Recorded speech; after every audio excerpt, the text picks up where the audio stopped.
Quale wallet on-chain scegliere? Buongiorno ragazzi e ben ritrovati. Oggi affrontiamo un tema che penso possa essere molto utile per chi si sta approcciando a questo mondo, ma anche per chi è già navigato e ora magari vuole sperimentare cose nuove.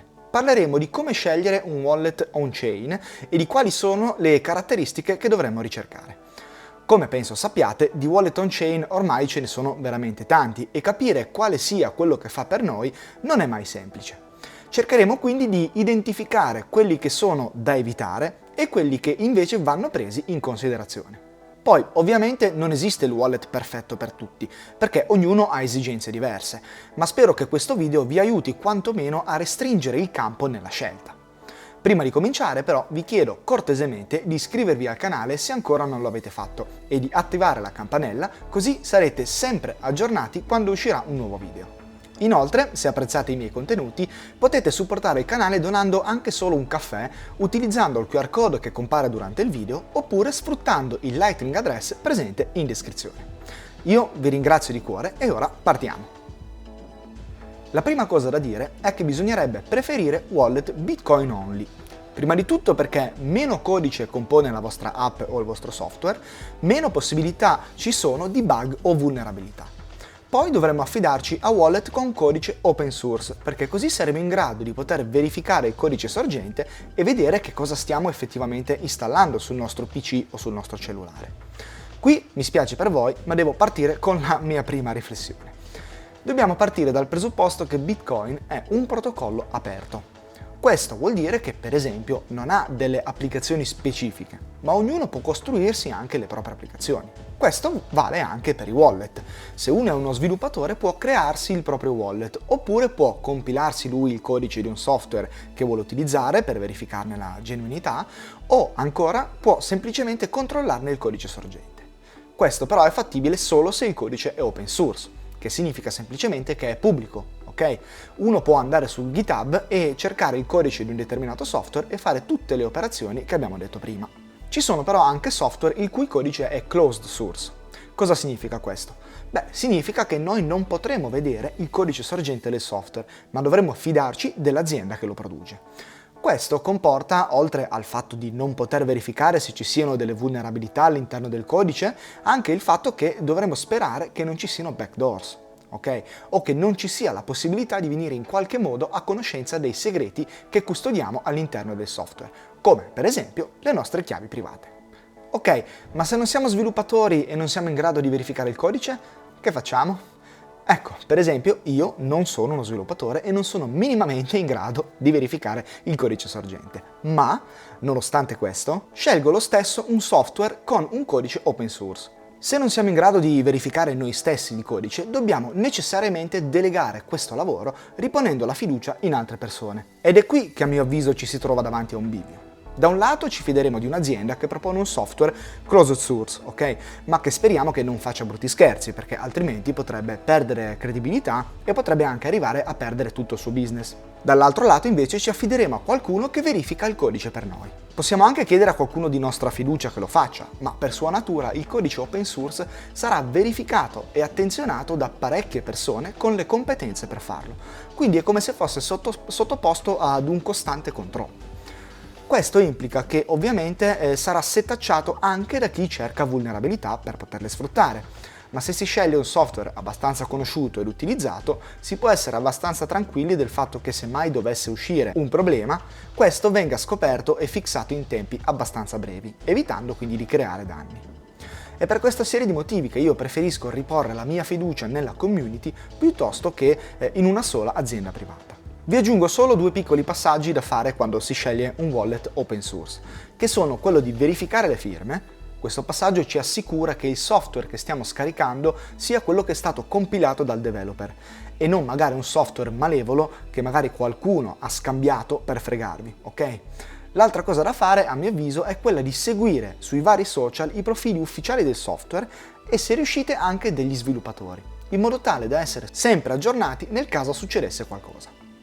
Bene ragazzi, altra cosa molto importante da prendere in considerazione è quella di scegliere solo wallet non custodial, wallet che vi forniscono le chiavi private, ok? Perché altrimenti non sarete in possesso dei vostri fondi. Questo è molto importante. I wallet custodial sono quei wallet che normalmente vi fanno accedere solo con mail e password. Quindi voi in sostanza state creando un account presso di loro. Quello che vedrete a schermo saranno solo numeri contabili, diciamo, non Bitcoin, ok? L'esempio più lampante sono i wallet degli exchange. Voi lì non avete il controllo dei vostri fondi, ma quando vorrete prelevare farete una richiesta all'exchange che 99 su 100 verrà approvata, ma potrebbe anche venire rifiutata. Quindi, se avete dei fondi sugli exchange che volete conservare, levateli il prima possibile, così dormirete poi sonni tranquilli, mi raccomando. Oggi non stiamo qui a sindacare se sia giusto o meno utilizzare gli exchange centralizzati, quindi se voi li usate però nessun problema, l'importante è che trasferiate subito i bitcoin su un wallet di cui possedete le chiavi. Ma quali sono questi wallet? Allora, facciamo una piccola distinzione tra wallet per PC e wallet per cellulare, anche se poi ci sono wallet che possono essere installati su tutti e due i dispositivi. Comunque, partiamo dai wallet per PC e cominciamo con il nominare Electrum. Il wallet credo più utilizzato, il più longevo e abbastanza completo a livello di funzionalità. Personalmente è quello che utilizzo e mi ci trovo veramente bene. Si possono fare veramente tante cose, tra cui il coin control, RBF, CPFP, ci si possono collegare i vari hardware wallet, si può collegare sotto Tor e si può connettere ad un proprio nodo. Insomma, tutto quello che fa un normale utente o un utente un pochettino più avanzato lo può fare con Electrum. Ovviamente non è perfetto. Ad esempio, il SID che create con Electrum non segue il BIP39, ma utilizza un altro standard. Quindi, se create un nuovo wallet su Electrum, dovete fare attenzione perché probabilmente non riuscirete ad importarlo su wallet differenti, ma dovrete sempre utilizzare Electrum. Per importare un wallet su Electrum, invece, c'è la possibilità di importare anche SID che seguono lo standard BIP39. Altra cosa che purtroppo manca è la possibilità di fare CoinJoin. Ultima nota da menzionare è l'interfaccia di questo wallet, che nonostante sia migliorata tantissimo, non è intuitiva e semplice come quella dei suoi competitor. Da questo punto di vista sono vecchio stile. Fino a poco tempo fa, ma anche ora a dire la verità, sembrava di utilizzare un programma di Windows 98, ok? In ogni caso basta prenderci la mano, ecco. Un altro wallet molto valido è Wasabi Wallet. Questo software, oltre a viaggiare sotto Tor e a permettere tutte le funzionalità di Electrum, ha anche la possibilità di fare CoinJoin, e questo è un plus notevole. Poi ha anche l'interfaccia molto carina ed intuitiva. Inoltre, se non vi collegate al vostro nodo, utilizza un sistema di filtri che va a tutelare la vostra privacy senza che dobbiate fare niente. Quindi aiuta sostanzialmente l'utente fornendogli un grado di privacy maggiore rispetto, per esempio, ad Electrum, che se invece non lo collegate al vostro nodo, lui si attaccherà direttamente ai suoi server e quindi vedrà quello che state facendo sostanzialmente. Vi faccio un esempio per farvi capire meglio. Ipotizziamo di richiedere informazioni su una transazione. Ok? Se siete connessi al vostro nodo, la chiedete direttamente a lui, quindi non ci sono problemi. Se invece non siete connessi al vostro nodo, Electrum chiederà l'informazione ai suoi nodi, ricercando direttamente la transazione. Wasabi invece non chiederà la transazione direttamente, ma chiederà la vostra insieme per esempio a tutte quelle di un blocco in cui è contenuta la vostra transazione. Poi il locale pescherà la vostra. In questo modo non c'è un collegamento diretto, quindi una richiesta diretta di un vostro indirizzo, ma si crea un pochettino di confusione, diciamo. Il terzo wallet invece di cui vi voglio parlare è Sparrow, che è un software molto completo, anche lui, permette di fare CoinJoin, permette i portafogli multifirma e permette la firma con gli hardware wallet. La sua interfaccia è molto carina ed è arricchita anche da vari grafici e schemini, come per esempio quella della composizione di una transazione. Quando invierete fondi, lui vi mostrerà graficamente quali sono gli UTXO coinvolti sotto forma di input e le fees e il destinatario sotto forma di output. A livello di interfaccia io lo metterei in mezzo tra Electrum e Wasabi, ok? Bene, ora passiamo alle app per cellulare e partiamo con il primo che mi sento di proporvi, che è Blue Wallet. Un wallet al quale sono affezionato perché mi accompagna da diversi anni e ha tutte le cose che servono per una normale operatività, compresi il coin control, i watch only wallet e la possibilità di broadcastare transazioni firmate offline, oltre al poter fare RBF. Ha anche una parte Lightning che però non trattiamo oggi. L'unica pecca che io ho trovato è il fatto che non funziona sotto Tor. Una volta c'era l'opzione, ma funzionava veramente molto male, poi l'hanno tolta.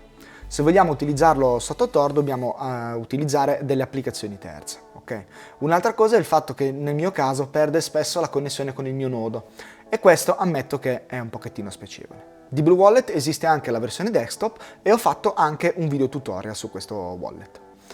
Un altro wallet da prendere in considerazione è Green, con il quale si possono creare wallet single sig o multisig con un'interfaccia molto intuitiva. Su Green c'è la possibilità di associare il Blockstream Jade, un hardware wallet di produzione della stessa azienda, e stanno ovviamente lavorando anche sulla possibilità di associare anche altri hardware wallet.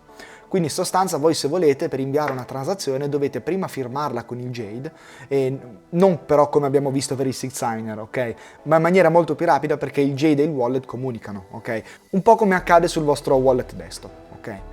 Con Green c'è anche la possibilità di gestire tutta la parte Liquid, se vi interessa. Liquid è una sidechain di Bitcoin creata da Blockstream, ci ho fatto anche un video, quindi ovviamente è integrata nel loro wallet. Se siete utilizzatori di Liquid avete poche possibilità a livello di wallet per cellulare. Sostanzialmente ci sono Green e Aqua Wallet, quindi in questo caso il campo si restringe di molto.